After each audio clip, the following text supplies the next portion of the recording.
Okay, good morning, everyone. We're going to talk about the records. But first off, who am I? I typically get asked, what do you do? Because you do so many things. And I typically tell people I develop things and talk about them. So I'm a software developer, most of the time within ING. I'm also a part-time developer advocate where I help my colleagues, but also people outside my company get better at engineering or engineering culture. And I'm co-organizing many events, both internally but also externally, including the Java User Group Nord, which is one of the newest ones, maybe the newest for the Netherlands. So if you have a chance to be in the Nord or you would like to start speaking, or you are a speaker and would like to come by, feel free to reach out to me. However, we're not to talk about that. We're going to talk about the Java records. Quick question, anyone here already using Java records, I hope? Good.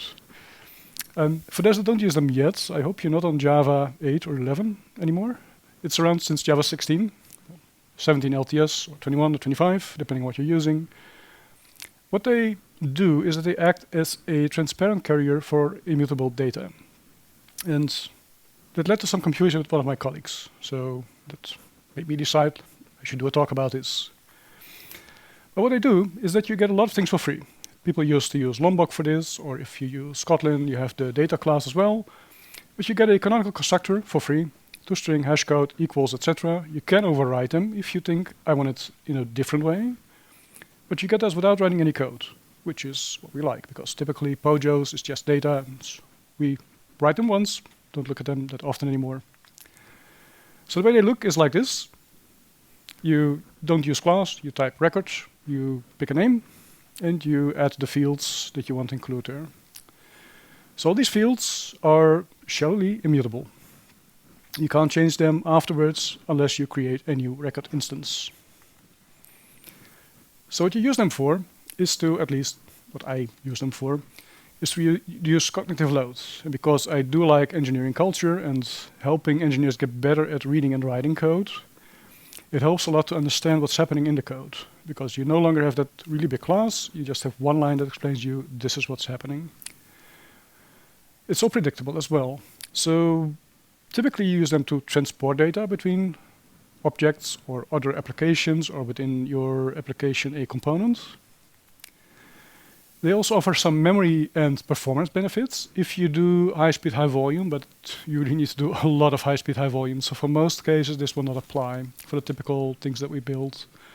But if you do work on them, do look at those, because it's not really syntactic sure. It's really a specific class that uses less bytecode as well. And in some cases, you may want to get rid of Lombok, because Lombok was nice when you had Java 8 or 11, but nowadays with modern Java, it's no longer that useful. And it does add upon what you're building. Records are native within Java, so you don't have any of the downsides of Lombok coming on. However, when you migrate, you might run into some issues, because you might have thought that your code was immutable, but it turned out it's not. Which I think is a good thing, because at that point you will fix your code. You may have some unknown issues that, well, eluded your attention while building the application, because nothing broke, so everything was fine. But you shouldn't use records when you want to hide fields, like passwords, customer data that perhaps shouldn't be visible outside your application, because everything is transparent. All the data inside, all the fields, you can read those and see those. Also, if you need mutable data, you could abuse it. I will show you how that happens, but you shouldn't do that, because again, the cognitive load will be high. Records should be immutable. So if you do need mutable fields, just use POJOs like you did before. And you could even use Lombok if you want to. So the reason why I came up with this talk is because one of my colleagues came to me. I had a record, he said, and I have a list in it, and I can add items, and I can remove items. What's going on here? Records should be immutable, right? But they're not. The fields that you supply to a record, those are immutable. It's shallow immutable. It isn't immutable at the moment that you put in an object that is mutable, because that object, if you have a reference, so in this case you have an array list, and we all know an array list you can add and remove stuff. I can pick the instance, I can pick the box here, and I can add and remove items to that box object. So I can say get contents.add or .remove, etc. This is very confusing. You can create bugs with this because you were expecting it was immutable, but in this case it is not. So to prevent this from happening, you can do multiple things. You can build defensive constructors like I'm doing here, which means that I will replace a value with a default value at the moment that it's not within my scope, so within my domain. I would always expect a label to be there, so I can add a default value. And in the case of the list, a list copy of, for those that don't know it, will always create an immutable list. The nice thing about this, because I talked to Stuart Marks, one of the Java architects, about this at last DevOps Belgium, is that copy of is free after the first copy. So as soon as I have an immutable list, it is just copying a pointer. It's no longer copying the contents of the list. I wasn't aware of this. I was thinking, like, if I have a list of like millions of objects, that would be quite costly to copy all the time in your constructor. But this, and I will, if I have some time left, also show you how fast it will be. The second and third copy will be free because it's just copying the pointer to the existing. Despite the name, it won't really copy, but it will send you the pointer back. Another thing that's good to know is that this constructor, it doesn't have any parameters. And I can adjust the data. So before the constructor ends, the data that I'm supplying is still mutable. As soon as the constructor ends, so the bottom line, everything in this record is immutable at that point. So the other option that you have, and this is like checked exceptions, which is quite a debate, is that you are throwing exceptions. I don't want this. So if you supply a list that's, well, mutable, you can add items, you could throw an exception at that point. And as you can see, IntelliJ doesn't really like it because I get a brownie on a catch, which is the expected situation, because I don't want to drop out when I can't mutate the list in this case. But this is a lot of cognitive load, so I don't like this too much. So nowadays, typically I tell people, make a copy of a list if you want an immutable list or set or map, etc. You can also combine these. So for example, if you always need to have a label and you're unable to think of a default value, then yeah, do an illegal argument exception at this point. So you're forcing the developers, if you test well, you will see this in the test coming up, and of course we all test well, right? That should help you fix the issue fast. Fail fast and then move forward at that point. Again, cognitive load. You don't want to create issues that service half a year from now. That's causing issues for us, because typically when we build code, it's in our mind for 1 or 2 weeks, and then it's unfortunately seeps away a tiny bit. Another issue that you have if you want to do true immutable data is if you want to copy some fields. So for example, I have a box. In a box, the box size typically doesn't change, but a box can have different contents. I can change the label, for example. The pattern that we typically use here is creating a widder. The downside is it's not available yet. So there was some discussion about this within the Java architect team. I did make an example for this to actually show everyone this. It's a JAP 468, and it should have been available in preview. And I counted up to 25. It's still not in 27 at the moment. It's being discussed, and it was, I think, in 2023 or 24. They parked it without any follow-up. So they are considering it, but if it will take the same shape as that you just saw, so the width field, so you have the original record that you created, and you want to only change 1 or 2 fields. It will come in this shape more or less, but they're not sure yet. And when we will get it, it's probably the next LTS. Now let me switch back to the sheets.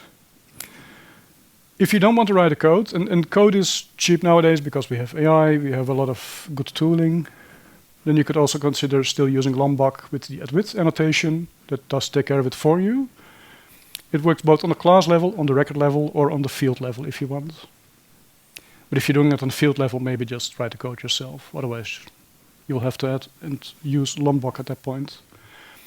One thing I really like, and that's what I discussed with Victor and Thea as well in DevOps UK last year, is typically you don't adjust all the fields. So you have to think about your domain. And in this case, you can use semantics. So if I change the content, my label might change, or just the content might change. So I need two helper functions. I don't need to write all those withers. I don't need Lombok to have something like that set up. So in this case, I'm already done with these two methods. Only replacing the values that I need to replace, and then returning, like a factory pattern, the new object. In this case, a new record. I personally like this more because it makes you think as a developer about the domain that you're building and the value that you're creating for the end users, which might be you, might be another party, might be the business users within your company. You could, of course, also add builder with Lombok, then you don't have to type this all out. But again, we have LLMs nowadays, so you could just tell an LLM, create a builder for me, and it's done. The downside is it's a lot of code, again. And typically with domain objects, with POJOs, you don't want to read all that code. That's why records are nice, because they only show you the fields that are relevant. If I'm adding a builder, like you see here, that's a lot of code I have to read through again. I also have to minimize it to actually fit on the screen, for example. And that distracts. And POJO shouldn't be taking our time, business logic should be taking our time to reason about and think about. And records should be helping you with this. So if you decide to migrate to records, you can do that at once with everything or just with a few. Typically, I would advise people to just start with a couple of modules with a specific domain so you know what's going on. You can use your IDE. Typically, I do use IntelliJ, and well, it even offers you a squiggly that says, hey, this can be a record. As long as your Java level is above 16, if you set it in your IDE, it will tell you, oh, the fields that you're using now, just make it a record. You can also use Open Rewrite, which I personally really like because it's helping you in a deterministic way to finish up the code and always get the same results, the same outcomes. And they have a nice recipe for this that's called Lombok value to record. So if you look for that, you will also see how to run it on your application. And this one typically moves the value one over to a record and then removing all the Lombok stuff from it. Up to a couple of months ago, they also didn't do the method references, like the double dots, but it's been resolved by now, and it's working quite well. So if you want to do your entire project, just run the Open Rewrite, you will get a diff, and from that point on, you can decide, okay, this is good enough, or I need to do some more changes. So should you migrate? And that, as always, really depends. It's what kind of project are you running? Think about, do they add value? So if you clarify your code, I would say definitely go to records. If you need high speed, high volume performance, again, do consider records. And maybe move everything there. It can also help you, as mentioned, if you start breaking your tests when you migrate to records, because you thought your code was immutable, help you find bugs in your code you didn't know about, you weren't aware of. So overall, I do think they add value. If it's a lot of work and the application works as is, then yeah, again, it depends. So some more in-depth information about this. To prepare this talk, I wrote 3 blogs, including the last one about copy of, with examples on how it performs better, because it copies the pointer. You can find them at this application or this blog. And I've also shared the code that you've seen here, along with well, my socials. If you have any follow-up questions, you can find me typically walking around. I'm not always at the ING booth, but you work with me, Evan, or in shirt, so it's easy. And if you can give some feedback, that would be appreciated, both in the app or using this QR code. And thank you for your time. My time is up in 10 seconds. So.